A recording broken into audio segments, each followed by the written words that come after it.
Ladies and gentlemen, welcome back to our main program.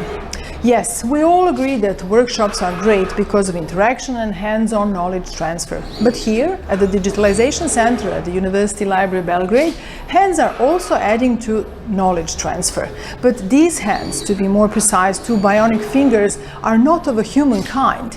These are robotic hands that do automatic scanning of culture heritage pieces. Digitalization of culture heritage has been one of the flagship activities at this library since 2008. And today, it is the host for the only keyword searchable digital library in the region, containing more than 600,000 pages of keyword searchable materials from dozens of cultural institutions in Serbia and Western Balkans. This digital infrastructure adds to multicultural communication among people of Balkans, showing culture heritage materials of different countries to worldwide audiences. The next part of our program is a sponsor presentation of the company Overleaf. The next presentation will be given by Mr. John Hammersley, co-founder and CEO of Overleaf. John, the floor is yours.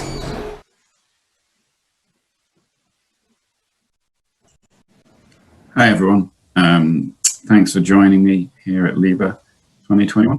Would have been nice to be there in person, but hopefully this will give you a bit of a flavour of Overleaf and what we've been doing with institutions around the world. My name's John Hammersley, and we're the co-founders and CEO of Overleaf. So research today is increasingly collaborative. It's been growing ever since the mid-90s and continues to this day, and more of the world's research papers are produced internationally. And interestingly, the more collaborative and the more people involved in a paper, the more times it gets used in follow-up research. And so there's many benefits to authors and institutions for collaborative research. Unfortunately, research collaboration can be frustrating, especially writing things up. You can end up with multiple versions of the same document, long email chains, passing files around. Formatting and typesetting is a bit of a nightmare when we've all had it when someone's dropped in a piece of work and it's messed up all of the figures and all of the contents. And this has traditionally been a really big problem. And so what Overleaf does is to try and make that a lot easier. So Overleaf is like Google Docs for research, so it makes collaboration easy for technical documents such as research papers. I'm a mathematician originally, and Overleaf was born out of the fact that we were collaborating on research papers and working with colleagues around the world, and needed to find an easy way to work together on those papers to make them easier to do. This is what Overleaf looks like. So you can write your paper in that middle window and see a preview of what it looks like in its typeset version on the right hand side. You can download that at any point, and you can upload figures or other files that you need to go in with your paper. And you can share this then with other people, and they can edit at the same time as you, much like you can do in Google Docs. And this track changes and all the features you'd expect for an editor. And as you can see here, we're in the LaTeX source mode. If you know what LaTeX is, you can edit directly in the source mode. You don't need to know LaTeX to get started. One of the reasons for that, and one of the reasons that is because Overleaf has grown quite significantly over the past few years. So we started in late 2012, and we've had over 8 million people register on the site, 8 million people last year alone. And we do it because Overleaf really makes it much easier to get started with LaTeX than it has been, and because it does make it much easier to collaborate on LaTeX documents and with others who are writing research. And not just research, but Overleaf is used by students and early career researchers who are just getting started with things like group projects and dissertations. And it's used right across the spectrum from those early career students and researchers right through to professors and faculty. And we do try and make it really easy to get started. So there's thousands of templates in the gallery to get started with. And like I say, not just research papers, but also for dissertations, types of technical documents. And we also have a really great Learn Wiki and documentation hub where we provide guides getting started with Overleaf and many other things. And Overleaf is really popular. Like, there's a huge range of testimonials. We have an internal Slack testimonials channel where we like to share these, where people talk about how they've used it for writing a book, writing research papers, writing their thesis, and just how much time it saves them, and how much easier it was than maybe working with Word or working with other software that they've used in the past. I should add that the Overleaf is designed to try and fit into different workflows. So we have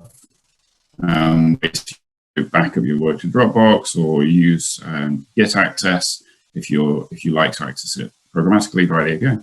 And we also have GitHub sync as well. And as shown here, it's got spell check in around 40 different languages. And we are continually updating Overleaf as well.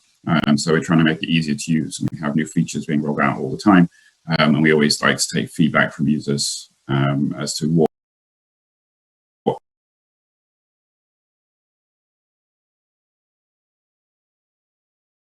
missing and what they'd like to see. We can keep improving it and making it better for all our users. And we've also worked with other people in the research space, in particular with publishers and bodies that work with publishing, and so you can submit directly from Overleaf to a number of different journals, repositories, and preprint servers. And we have various different types of integrations depending on the publisher and depending on the service. And you can find out more on the blog and often through the guidelines pages of those particular journals, which will link through to the template specific for that journal.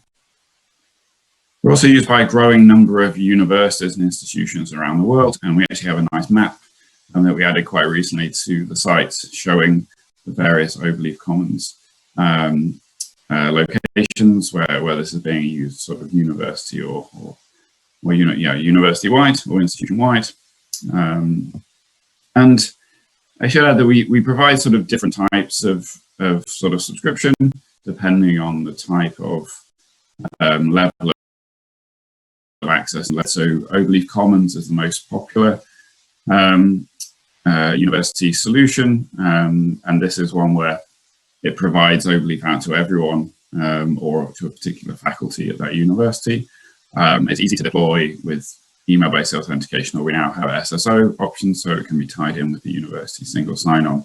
And like I say, there's a growing number of institutions around the world that are already running Overleaf Commons. And we do have for labs or smaller groups that want to get started with Overleaf, maybe ahead of a full institutional license, we have group accounts. And this is where a group admin will assign out licenses to others, or we have Overleaf Server, which is a locally installable option, which is useful for specific labs or others where they want to install and run this locally rather than using our cloud-based options. And I should add, with all of these group accounts and commons, it gives the users access to the full Overleaf Professional full feature set as well. You can use Overleaf for free. You can register, anyone can register, sign up for free. But then these subscriptions provide the full version of Overleaf to all the users. I have a couple of case studies to talk to here, very, very briefly. So Stanford launched Overleaf in 2015, and they saw a huge increase in use in that first year. And I think Helen was really appreciative of the fact that the uptake was great. There was a lot of great feedback, and it was really low effort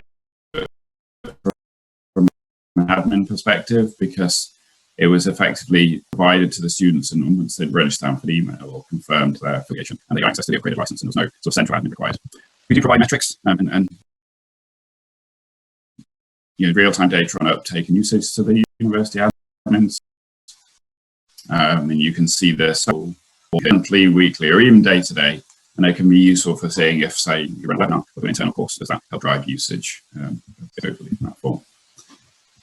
There's another nice case study on the blog, which is Overleaf at Purdue University, and this was particularly focused around the graduate school and Overleaf for dissertations and the thesis, and in particular how this could help graduates to help the students complete their thesis more quickly and reduce the back and forth that was required at the end on the formatting. And they estimated around 1,000 meetings saved over the course of a year, which is obviously a lot of time that people get back for doing other things. And then finally, I just wanted to very briefly talk about Overleaf's use at CERN. So CERN obviously is well, if you're not aware, CERN is a very large collaboration. High energy physics often has some of the largest collaborations of any scientific papers.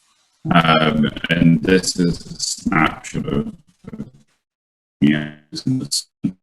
CERN compute servers. You can see it's from universities all over the world. A few years ago, they were looking to adopt a single collaborative authoring tool to provide out to their researchers. And essentially, they did a year-long trial of 3 platforms, including Overleaf. Overleaf, for the most, is the best fit. And we've written up a short case study on this with some interviews with some of the users there and some details of the trial. And they used it for all sorts of reports. You can see here an example of one of the reports. Overleaf, the template for a report.